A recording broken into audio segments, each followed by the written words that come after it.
ನಮಸ್ಕಾರ ಮಕ್ಕಳೇ, ಇದು ಗಣಿತ ಪ್ರಕಾಶ ಭಾಗ 1 7ನೇ ತರಗತಿ ಕನ್ನಡ ಮಾಧ್ಯಮ.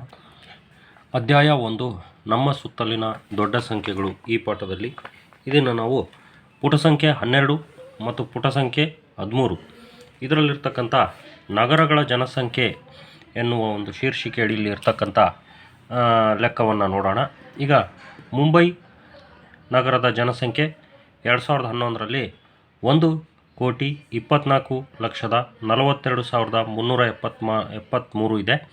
ಅದೇ 2001ರಲ್ಲಿ 1,78,450 ಇದೆ. ಅಂದರೆ 2001ರ ಜನಸಂಖ್ಯೆಗೂ 2011ರ ಜನಸಂಖ್ಯೆಗೂ ಮುಂಬೈ ಜನಸಂಖ್ಯೆ ಜಾಸ್ತಿ ಆಗಿದೆ. ಎಷ್ಟು ಜಾಸ್ತಿ ಆಗಿದೆ? ಸುಮಾರು ಒಂದು 5 ಲಕ್ಷ 6 ಲಕ್ಷ ಮಂದಿ ಜಾಸ್ತಿ ಆಗಿದ್ದಾರೆ. ಅದೇ ರೀತಿ ನವದೆಹಲಿ, ಬೆಂಗಳೂರು ನೋಡ್ರಿ 43 ಲಕ್ಷ ಇರೋದು 84 ಲಕ್ಷ ಆಗಿದೆ, ಡಬಲ್ ಆಗಿಬಿಟ್ಟಿದೆ. ನೆಕ್ಸ್ಟು 36 ಹೈದರಾಬಾದ್ ಕೂಡ 36 ಇರೋದು 68 ಆಗಿದೆ, ಬಹಳಷ್ಟು ಹೆಚ್ಚಾಗಿದೆ. 35 ಇರೋದು 20 ಲಕ್ಷ ಅಹಮದಾಬಾದು ಹೆಚ್ಚಾಗಿದೆ. ಚೆನ್ನೈ 43 ಲಕ್ಷ ಇರೋದು 46 ಲಕ್ಷ ಜಾಸ್ತಿ ಆಗಿದೆ, ಅಂದರೆ 3 ಲಕ್ಷ ಜಾಸ್ತಿ ಆಗಿದೆ.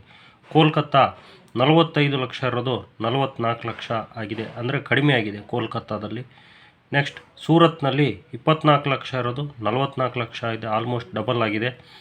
ಇಲ್ಲಿ ವಡೋದರ 16 ಲಕ್ಷ ಇರೋದು 16-32, ಅಂದರೆ ಇದಕ್ಕಿಂತ ಯಾವುದು ಡಬಲ್ಗಿಂತ ವಡೋದರದಲ್ಲಿ ಜಾಸ್ತಿ ಆಗಿದೆ. 25 ಲಕ್ಷ ಇರೋದು ಪುಣೆಯಲ್ಲಿ 31 ಲಕ್ಷ ಆಗಿದೆ. 23 ಲಕ್ಷ ಇರೋದು ಜೈಪುರದಲ್ಲಿ 30 ಆಗಿದೆ. ಲಕ್ನೋದಲ್ಲಿ 21 ಲಕ್ಷ ಇರೋದು 28 ಲಕ್ಷ ಆಗಿದೆ. 25 ಲಕ್ಷ ಇರೋದು ಕಾನ್ಪುರದಲ್ಲಿ 27 ಲಕ್ಷ ಆಗಿದೆ. 20 ಲಕ್ಷದಿಂದ 24 ಲಕ್ಷ ನಾಗ್ಪುರದಲ್ಲಾಗಿದೆ. 14 ಲಕ್ಷದಿಂದ 19 ಲಕ್ಷ ಇಂದೋರ್ ಆಗಿದೆ. 12 ಲಕ್ಷದಿಂದ ಥಾಣೆಯಲ್ಲಿ 18 ಲಕ್ಷ ಆಗಿದೆ. 14 ಲಕ್ಷದಿಂದ 17 ಲಕ್ಷ ಭೂಪಾಲದಲ್ಲಾಗಿದೆ. 13 ಲಕ್ಷದಿಂದ 17 ಲಕ್ಷ ವಿಶಾಖಪಟ್ಟಣದಲ್ಲಾಗಿದೆ. 10 ಲಕ್ಷದಿಂದ 17 ಲಕ್ಷ ಪಿಂಪ್ರಿ ಚಿಂಚವಾಡದಲ್ಲಾಗಿದೆ. 13 ಲಕ್ಷದಿಂದ 16 ಲಕ್ಷ ಪಾಟ್ನಾದಲ್ಲಿ ಆಗಿದೆ. ಈಗ ಪ್ರಶ್ನೆಗಳು ಕೇಳಿದಾನೆ. ಮೇಲಿನ ಕೋಷ್ಟಕದಲ್ಲಿ ನೀಡಿರುವ ಮಾಹಿತಿಯಿಂದ ಮುಂದಿನ ಪ್ರಶ್ನೆಗಳಿಗೆ ಅಂದಾಜಿಸುವುದರಿಂದ ಉತ್ತರಿಸಿ. ಈ ದತ್ತಾಂಶದ ಬಗ್ಗೆ ನಿಮ್ಮ ಸಾಮಾನ್ಯ ವೀಕ್ಷಣೆ ಏನು? ಅದನ್ನು ತರಗತಿಯಲ್ಲಿ ಹಂಚಿಕೊಳ್ಳಿ.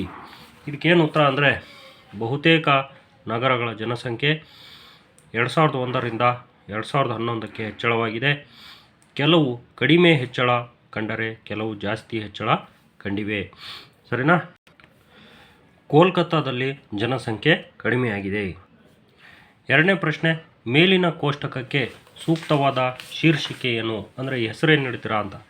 ಮೇಲಿನ ಕೋಷ್ಟಕಕ್ಕೆ ಭಾರತದ ಪ್ರಮುಖ ನಗರಗಳ ಜನಸಂಖ್ಯಾ ಬೆಳವಣಿಗೆ 2001ರಿಂದ 2011 ಇದು ಶೀರ್ಷಿಕೆ. ನೆಕ್ಸ್ಟ್ 2011ರಲ್ಲಿ ಪುಣೆಯ ಜನಸಂಖ್ಯೆ ಎಷ್ಟಿತ್ತು?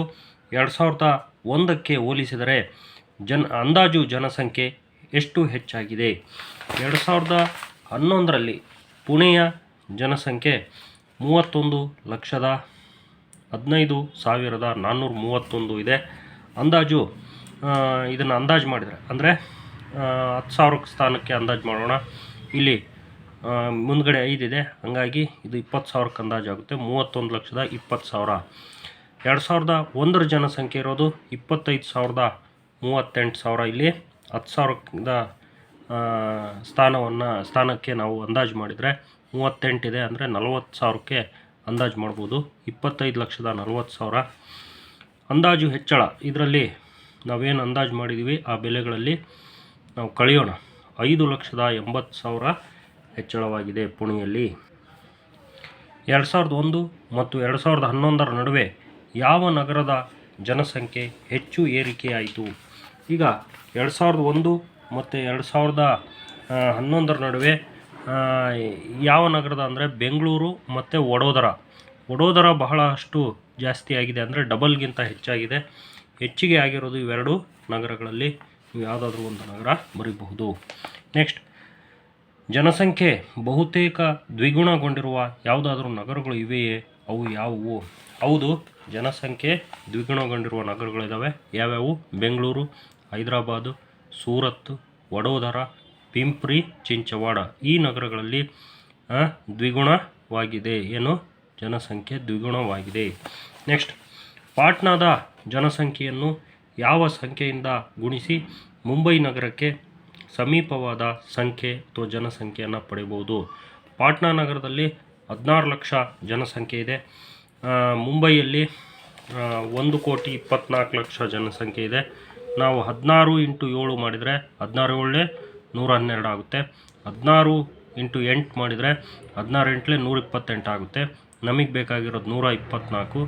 ಹಾಗಾಗಿ 7 ಅಥವಾ 8 ಸಂಖ್ಯೆಯನ್ನು ಗುಣಿಸಿದರೆ ನಮಗೆ ಅಪ್ರಾಕ್ಸಿಮೇಟ್ ಅದೇ ಒಂದು ಮುಂಬೈ ಜನಸಂಖ್ಯೆಯ ಒಂದು ಅಂಕಿಅಂಶ ಸಿಗುತ್ತೆ. ಇಷ್ಟು ಈ ಒಂದು ಪ್ರಶ್ನೆಗೆ ಉತ್ತರಗಳು. ಮುಂದಿನ ವಿಡಿಯೋದಲ್ಲಿ ಈ ಒಂದು ಕಂಡುಹಿಡಿಯಿರಿ ಲೆಕ್ಕಗಳನ್ನು ಮಾಡೋಣ ಮಕ್ಕಳೇ. ಗುಡ್ ಲಕ್ ಮಕ್ಕಳೇ.